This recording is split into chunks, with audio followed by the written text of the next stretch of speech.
एक बार एक बौद्ध भिक्षु और उनके शिष्य उपदेश देने किसी दूसरे स्थान पर गए, किंतु शाम हो जाने के कारण उन्होंने रास्ते में ही एक गांव में रुकने का फैसला किया।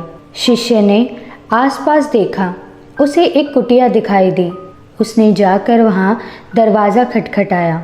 एक गरीब व्यक्ति उस कुटिया से बाहर आया और बोला, जी बताइए, मैं आपकी क्या सहायता कर सकता हूँ। शिष्य ने कहा, हमें दूर एक गांव में जाना है, किंतु अब सफ़र तय करना ठीक नहीं, तो क्या मैं और मेरे गुरु आपकी इस कुटिया में रात भर के लिए रुक सकते हैं। व्यक्ति ने कहा, जी हाँ, यह तो मेरे लिए सौभाग्य की बात होगी। नमस्कार, मैं अंजलि 2 शब्द चैनल से आपका स्वागत करती हूँ। आज की कहानी फिर एक नए उद्देश्य के साथ आपके सामने उपस्थित है। कृपया इस चैनल को सब्सक्राइब और वीडियो को लाइक करें। गुरु और शिष्य ने उस गरीब के घर में आश्रय लिया। शिष्य यहाँ वहाँ देखकर उस कुटिया का निरीक्षण करने लगा और बोला, तुम्हारे हालातों को देखकर यह लगता है कि तुम बहुत गरीबी से गुजर रहे हो। क्या तुम्हारे पास आमदनी का कोई साधन नहीं। गरीब आदमी बोला, जी मेरे पास एक बहुत बड़ा खेत है, किंतु लोग कहते हैं कि वहाँ कभी फसल नहीं उग सकती। वह एक बंजर जमीन है। इसके अलावा मेरे पास एक भैंस है, जिसकी आमदनी से मैं अपना गुजारा कर लेता हूँ। गुरु शांत बैठे अपने शिष्य और उस गरीब व्यक्ति के बीच हुए इस वार्तालाप को सुन रहे थे।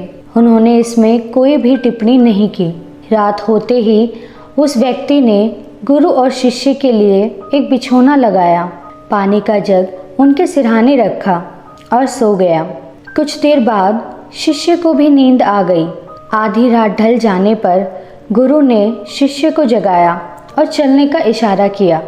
गुरु और शिष्य दोनों ही कुटिया से बाहर आ गए। गुरु ने शिष्य को आदेश दिया कि उस गरीब व्यक्ति की भैंस को अपने साथ ले चलो।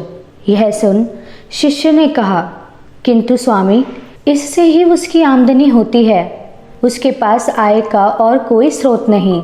गुरु ने उत्तर दिया, मैं तुम्हें जैसा कहता हूँ तुम वैसा ही करो, इस भैंस को अपने साथ ले चलो। शिष्य ने गुरु की आज्ञा का पालन किया और वह रात को गांव से दूर निकल गए।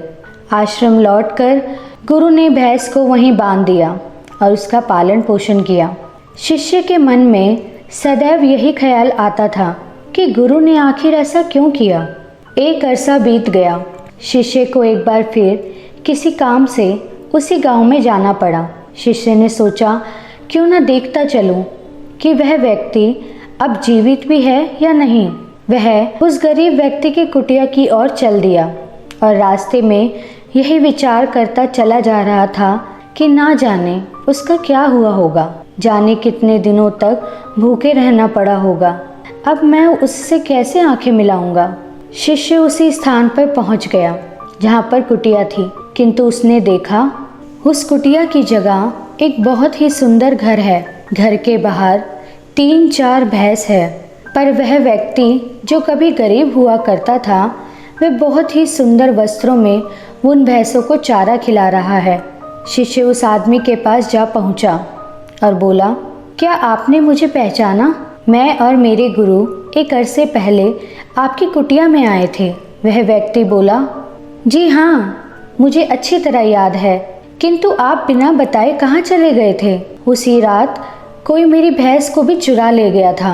शिष्य ने बेखबर होने का नाटक करते हुए पूछा, यह तो बहुत दुख की बात है, किंतु अब तो तुम गरीब नहीं, यह कैसे हुआ। उस व्यक्ति ने उत्तर दिया, मेरी उस भैंस के चले जाने के बाद मेरे पास कोई और रास्ता ना रहा। थक हार कर मैंने अपने उसी खेत में हल जोतना शुरू किया और देखते ही देखते वहाँ फसल लहराने लगी, जिसके मुझे अच्छे दाम भी मिलने लगे। मेहनत का हाथ थामे मैं कब सफलता की सीढ़ियाँ चढ़ गया, मुझे अंदाज़ा भी नहीं हुआ। यह बात सुन शिष्य को अपने गुरु पर बहुत गर्व महसूस हुआ। वह आश्रम लौट आया और गुरु के चरणों में गिर गया और बोला, स्वामी, आप तो ज्ञानी हैं, आपने उस गरीब व्यक्ति के जीवन को धन्य कर दिया, किंतु प्रभु, आप ये कैसे जानते थे कि उस खेत की जमीन बंजर नहीं है। गुरु ने उत्तर दिया, मैं नहीं जानता था कि वह ज़मीन बंजर नहीं, किंतु मैं ये अवश्य जानता था कि वह व्यक्ति अपने एकमात्र स्रोत का आदी हो चुका था। उसने कोशिश करना छोड़ दिया था। मेहनत करने के बजाय वह अपने कर्मों को कोस रहा था। मैंने केवल उससे वो एकमात्र रास्ता छीन लिया, जिसके कारण उसने अनेक रास्तों को खोज निकाला। शिष्य गुरु की बात सुन मुस्कुराया और उन्हें प्रणाम किया। नमस्कार, मैं अंजलि दो शब्द चैनल से आपका धन्यवाद करती हूँ। आज की यह कहानी हम सब से कितनी जुड़ी हुई है। क्या आप भी कई बार खुद ही अपने दायरे तय कर लेते हैं? उनसे बाहर निकलने में आप भी झिझकते हैं? यदि हाँ, तो संभल जाइए, अपने आसपास नज़र दौड़ाइए और खोज निकालिए उन असीम संभावनाओं को जो वास्तविकता का रूप ले सकती है। क्योंकि यह सत्य है कि जब वो परमात्मा एक रास्ता बंद करता है तो कई रास्ते निकल आते हैं। तो अपने उन दरवाज़ों पर खटखटाओ और नए रास्ते ढूंढ निकालो। मैं अब आपसे विदा लेती हूँ। कृपया हमारे चैनल को सब्सक्राइब और वीडियो को लाइक करना ना भूलें। धन्यवाद।